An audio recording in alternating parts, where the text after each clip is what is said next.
Hello and welcome everyone to a new tier list video where in this one we're going to be going over every single heretic in the game.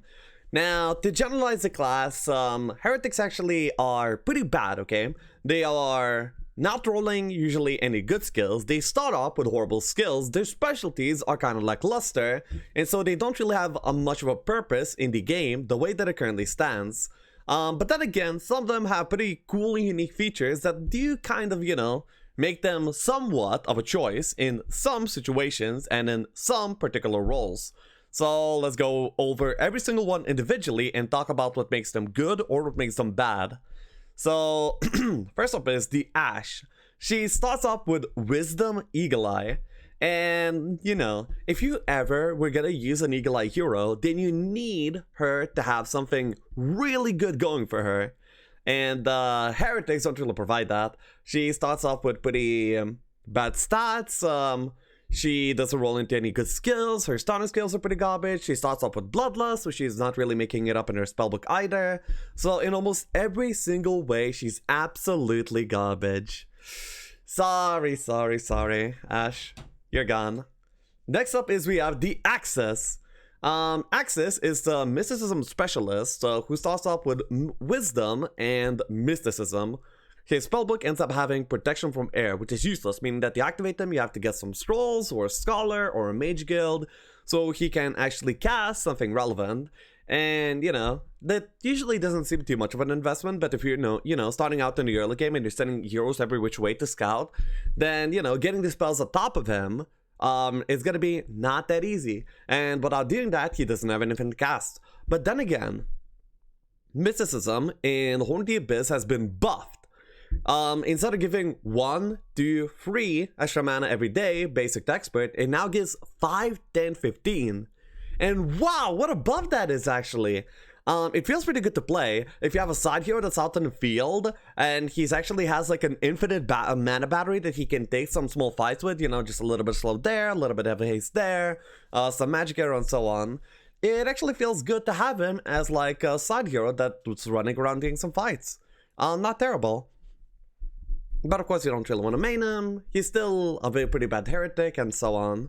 Next up is we have the best of the heretic class, okay? It's Aidan. He is the intelligence specialist. Starts off with intelligence wisdom, and yeah, he's pretty good. The thing is that in Horn of the Abyss, intelligence was nerfed from 100% intelligence giving you mana. 100% extra mana from intelligence to 50% extra mana from intelligence. And it ends up making Aidan not as much of a choice. Before this was the case, Aidan used to actually be a pretty popular hero that you would build and potentially even main, potentially as a support and so on. He had a lot of utility. Before the intelligence nerf, I would say he was A tier, but right now he's B tier. He still has really bad starting stats, not that good stat growth. He also starts off with only 1 knowledge, so it's really hard to get him going even. He requires a lot of investment and actually doesn't provide that much in return. He can be used in some situations, but is usually not the preferred choice. Next up is we have the Khaled. Khaled he's actually pretty good. I like seeing him in the tavern a lot. He has 2 things going for him, okay? He has the sulfur specialty, meaning if you have him in your kingdom, you're getting 1 sulfur every single day. Not bad. Helps to build a mage guild in non-Jeebus templates, helps to build your tier 7s maybe in Jeebus templates, is decent utility. And also, he starts off with haste in the spellbook, so if you have a scholar, passing by the haste, it's a really important spell, really good. And even if you don't have that, being able to cast the haste on the 0 is also actually really nice. So yeah, I would say that having him on your kingdom as a side hero is pretty good. So also belongs in C tier. Not that horrible. Next up is we have the Alama, the weakness specialist, who starts off with weakness in his or her spellbook, actually I don't know, probably her. And also has ballistics. Now, damn. It's such a mismatch of things. Weakness specialty is not potentially the worst. Melanda can make decent use of it, but she's not really well fit for it. She doesn't even go water at all. I mean, she can, but she doesn't really. Then the ballistics is absolutely a dead skill in this situation too. So she ends up being all over the place, and almost nothing of her kit is actually of any value or usable, or even worth trying to use. I will put her below Ash, just because the Bloodlust starting spell ends up being a little bit more useful than weakness in my opinion. Next up is the Zarfax. Zarfax is a Fireball Specialist with Leadership as a starting skill. Actually, not that bad. Whenever you get him in a tavern, he immediately has a book to cast and actually a spell to cast. Leadership is a pretty good skill that, you know, makes your army way more reliable, I would say. And yeah, that's actually really good. Not bad whatsoever. He doesn't really make a main, but he's actually just a decent side hero and someone that you don't hate finding in a prison. The reason I'm saying this favorably, but despite putting him in C tier, is because, you know, a Heretic by default is gonna be really, really bad, and to put him, you know, from the very bottom to somewhere above, it takes him to actually do something, and Zarfax does something. So, yeah. Next up is we have the Xyron.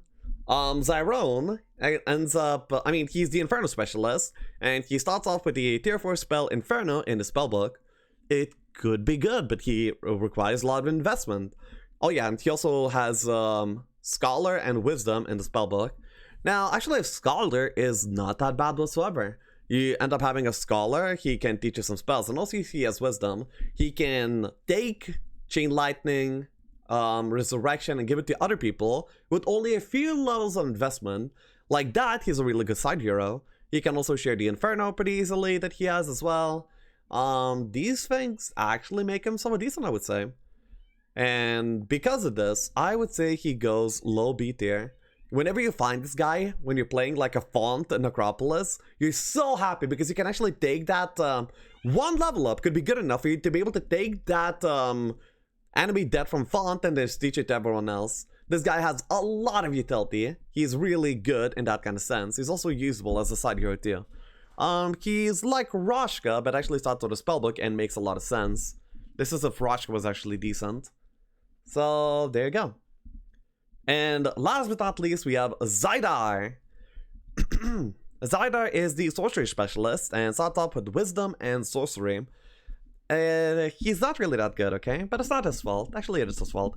The thing is that Sorcery is a really, really bad skill. Like, thematically, it makes a lot of sense, okay? We have the skill Offense that does a lot of damage with melee creatures. We have Archery that makes me deal damage with ranged creatures. And then we have Sorcery that makes me deal damage with magics, right? It makes sense. The melee thing is good, the Archery is good, so, you know, being able to do more spells with more damage with spells, it should also be good. But no.